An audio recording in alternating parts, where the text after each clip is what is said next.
Ẹ ǹlẹ́ o, ẹ̀yin ará mi nínú Olúwa, ṣé dáadáa lẹ wà? Ṣàlàáfíà ni gbogbo ilé ńkọ́, ẹbí ńkọ́ o? Tó, Olúwa mọ̀ wà pẹ̀lú yín o lónìí lágbára Ọlọ́run nípa ìrànlọ́wọ́ ẹ̀mí mímọ́. Ohun tí a mọ̀ yẹ̀wò nínú ọ̀rọ̀ Bíbélì ni ìwà mímọ́. Ìwà mímọ́.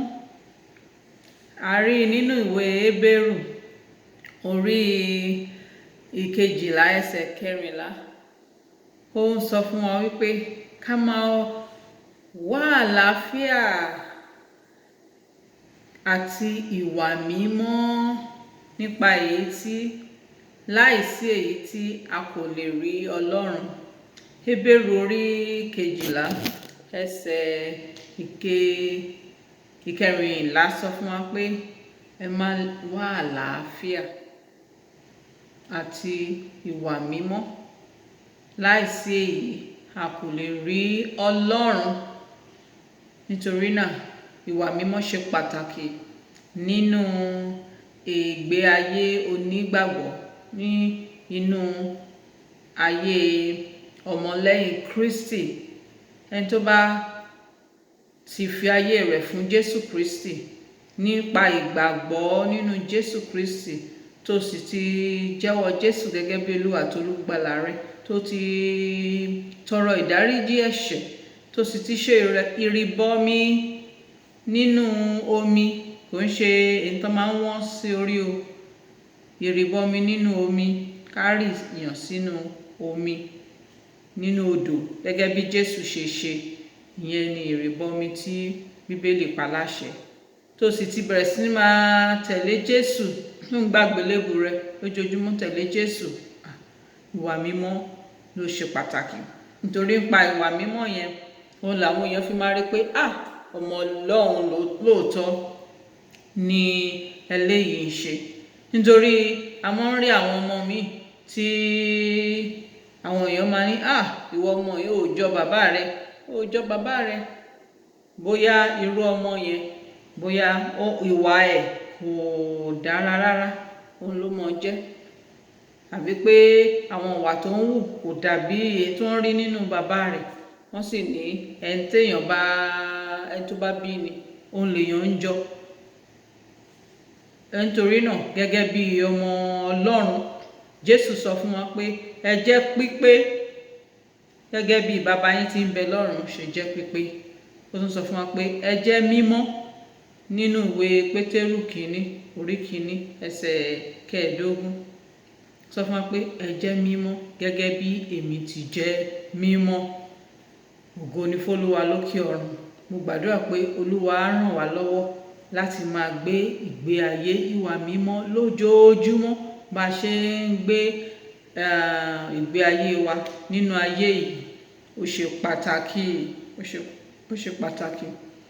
Nítorí náà a ní láti yẹ ara wa wò, ó ṣe kókó. Ìwé Kọ́ríńtì ìkejì orí kẹtàlá ẹsẹ̀ karùn-ún sọ pé yẹ ara rẹ wò bí o bá sì wà nínú ìgbàgbọ́. Yẹ ara rẹ wò.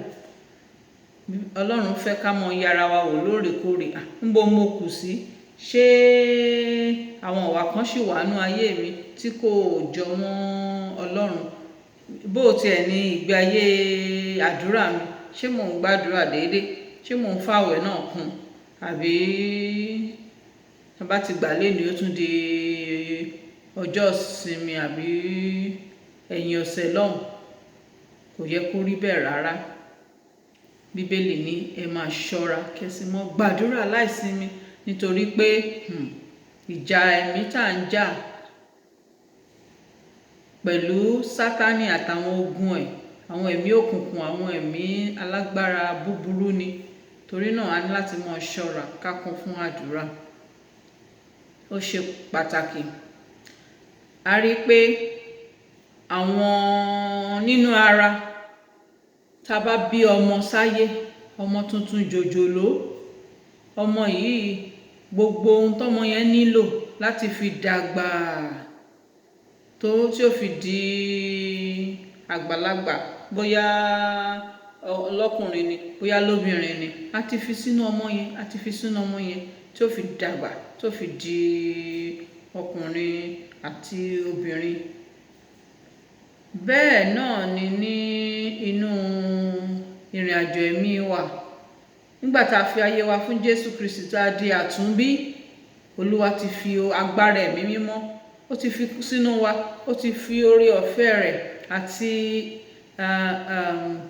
ìwà mímọ́ rẹ̀, bẹ́ẹ̀ ni èso ìwà mímọ́ rẹ̀ ó ti fi sí inú wa. Àwa ní láti mọ̀ dàgbà, a ní láti mọ̀ dàgbà, a ní láti mọ̀ dàgbà nínú ìgbàgbọ́ wa. Bá ṣe ń bọ́ Ọlọ́run rìn lójoojúmọ́, ó ṣe pàtàkì. Báyẹn ni a ṣe dàgbà nínú ẹ̀mí.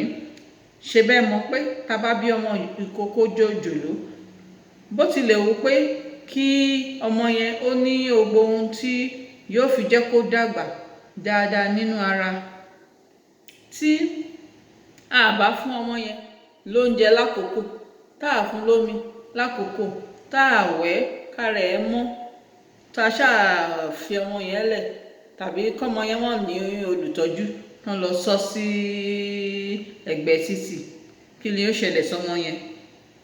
Yóò kú ni, ọmọ yẹn yóò kú ni, yóò kú ni. Nítorí náà ìgbàgbọ́ wa yìí ó nílò kó máa dàgbà, ká máa dàgbà nínú ẹ̀mí lójoojúmọ́. Tá a bá kọ̀, tá a bá jẹ oúnjẹ ẹ̀mí, ká mu omi ẹ̀mí, ká fi ọṣẹ ẹ̀mí, kànkàn ẹ̀mí, omi ẹ̀mí wẹ̀ wá nípa ọ̀rọ̀ Ọlọ́run, ká fi oúnjẹ ẹ̀mí bọ́ wa, àti agbára ẹ̀mí mímọ́ nínú àdúrà kó ràn wá lọ́wọ́ láti máa ṣe ìfẹ́ Ọlọ́run, láti mọ gbọ́ràn sí ọ̀rọ̀ Ọlọ́run. A ní dàgbà nínú ẹ̀mí, bẹ́ẹ̀ náà ni a ní dàgbà nínú ẹ̀mí. Ẹni yẹn kàn wà ní ọmọ kékeré náà títí ni. Àpọ́sítélì Pọ́ọ̀lù ó ń sọ fún àwọn ará Hébérù pé ó ti yẹ kẹ́ ẹ ti dàgbà, kẹ́yìn gan máa kọ́ àwọn ọmọ, kẹ́ máa kọ́ àwọn èèyàn ní ọ̀nà Ọlọ́run. Ó ní ṣùgbọ́n ẹ̀yin gan ẹ nílò ká tún máa fún yín lóúnjẹ, wípé ẹ sì ń jẹ́ kára ẹran ara kó mọ darí yín, pọ́mọdé ni yín nínú ẹ̀mí, ó yẹ kẹ́ ti dàgbà látijọ́ ìtẹ́tí wà nù ìgbàgbọ́, tẹ́tí wà nù Kristi. Ní ṣùgbọ́n a ní láti ṣẹ̀ṣẹ̀ máa fún yín ní ẹ̀kọ́ mu ni, ká máa fún yín ní mílíkì ọ̀rọ̀ Ọlọ́run kẹ́ lè dàgbà. Nítorí náà Ọlọ́run ò fẹ́ ká kàn wà lójú kan náà ká mọ́ dàgbà. Ó ṣe pàtàkì fún wa ká máa jẹ ọ̀rọ̀ Ọlọ́run. Ọ̀rọ̀ Ọlọ́run ní mílíkì ẹ̀mí, ó ní oúnjẹ ẹ̀mí, búrẹ́dì ẹ̀mí, ìrẹsì ẹ̀mí, ó wà nínú ọ̀rọ̀ Ọlọ́run. Ẹran ẹ̀mí ó wà bẹ́ẹ̀, egungun. Ẹ mọ̀ pé àwọn ọmọdé ò lè fọ́ egungun, ṣùgbọ́n téèyàn bá ti ń dàgbà nínú ẹ̀mí tí ó ń jẹran, tó ń jẹ egungun, òun náà a máa mú àwọn èèyàn wá sínú inú ìgbàgbọ́. Òun náà a máa ṣe àwọn ọmọ lẹ́yìn, a máa tọ́ àwọn ọmọ lẹ́yìn Kristi, yóò máa ràn wọ́n lọ́wọ́ láti máa dàgbà. Bí a ṣe ń dàgbà tá à ń jẹ́ akọni nínú Ọlọ́run ni. Mo gbàdúrà pé oore ọ̀fẹ́ àti agbára ẹ̀mí mímọ́ yóò tó fún wa. Àmín. Ẹni tí ó sì bá fẹ́ gbé ayé ìwà mímọ́, ó nílò láti kún fún ẹ̀mí mímọ́, kó máa ka ọ̀rọ̀ Ọlọ́run lóòrèkóòrè, kó jẹ́ ẹni tó kórìíra ẹ̀ṣẹ̀. Bẹ́ẹ̀ ni, àti iṣẹ́ ara àti ìfẹ́kúfẹ̀ẹ́ ayé yìí ló ṣe pàtàkì. Ó ní láti jẹ́ tó ń lépa ìjọba ọ̀run àtòdodo rẹ̀ àti èso ẹ̀mí. A rí èso ẹ̀mí nínú ìwé Gálátíà ní orí 5 ẹsẹ̀ 20, bóyá ẹsẹ̀ tabaka bí 20 ó lé ní 20, ìwé 20, ẹjájà wo 20 lọ sí ìsàlẹ̀, a rí níbẹ̀ àwọn èso ẹ̀mí: ìfẹ́, ayọ̀, àlàáfíà, ìfaradà, ìṣoore, òtítọ́ ó wà ńbẹ̀ kí a kà á. Bíbélì ní ẹni tó bá rìn nínú ẹ̀mí wípé ó ti kan ara yìí àti àwọn ìfẹ́kúfẹ̀ẹ́ ó ti kan mọ́ àgbélébùú. Nítorí náà Olúwa ràn wá lọ́wọ́. Kí ni àwọn nǹkan tí ó tún pè fún tá a bá fẹ́ gbé ìgbé ayé ìwà mímọ́? Gbígbé ìgbé ayé ìwà mímọ́ tún pè fún láti máa sẹ́ ara ẹni lójoojúmọ́, ká máa gbé àgbélébùú wa, ká máa tọ̀ Jésù lẹ́yìn, ká máa tọ̀ Jésù lẹ́yìn. Bá ṣe ń gbọ́ràn sí ọ̀rọ̀ Ọlọ́run, ohun tí Ọlọ́run bá ní ká ṣe á ṣe, ohun tí Ọlọ́run ò fẹ́ à ní ṣe.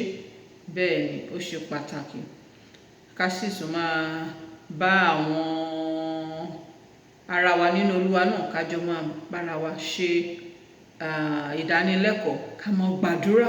A nílò ara wa. Igi kan wọ́n ní ò lè dágbó ṣe.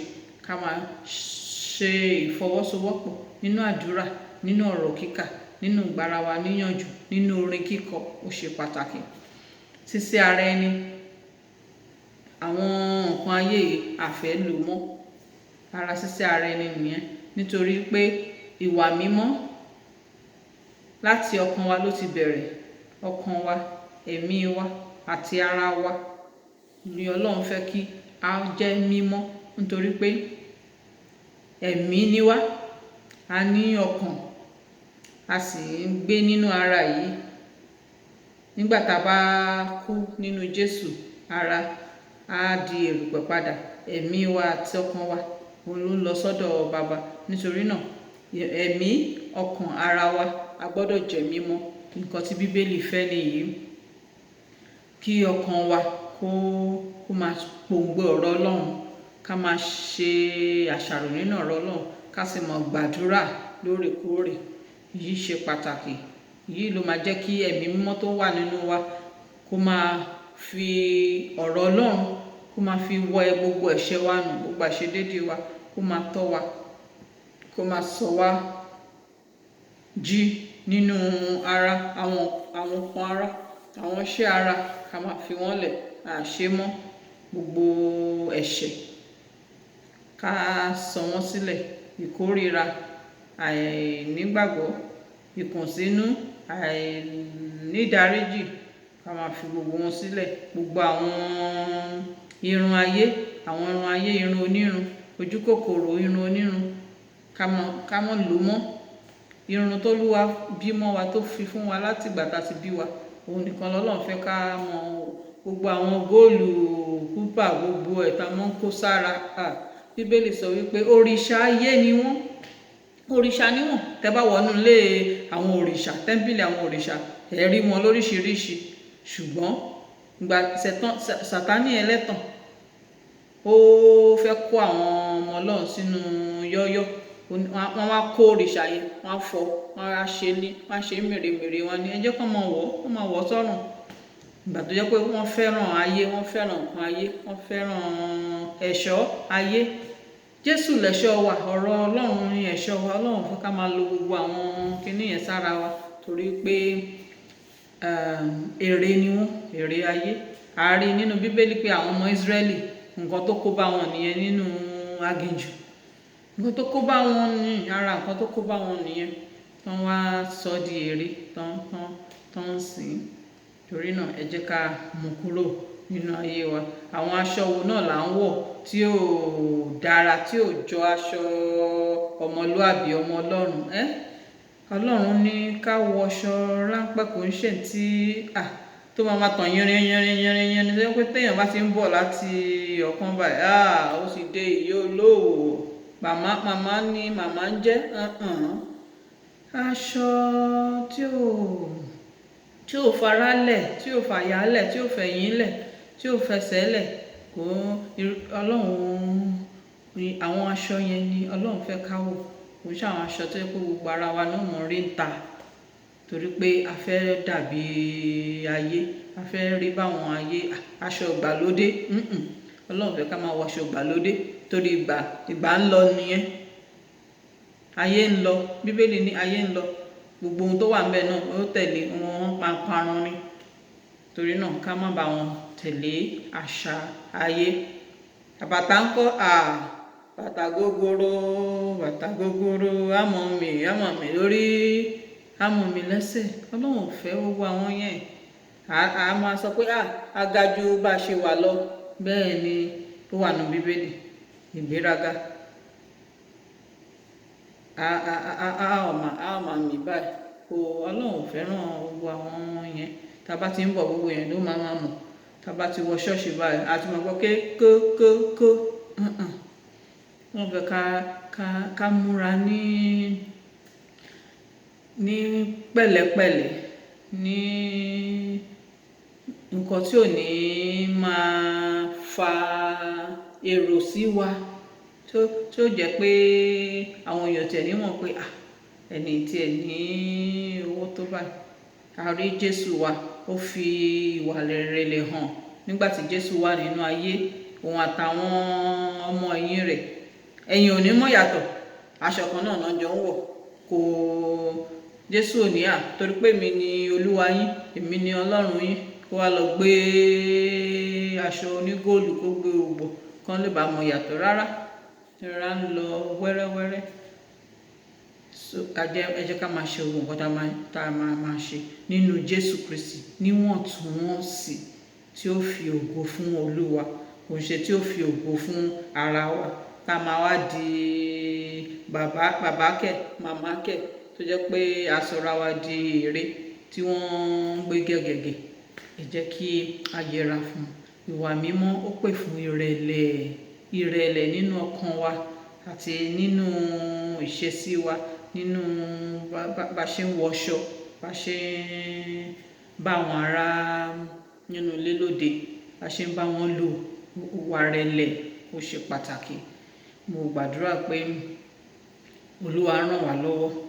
Kókó tó tún jẹ́ nǹkan tí a nílò nínú ìgbé ayé ìwà mímọ́ ní ìfẹ́.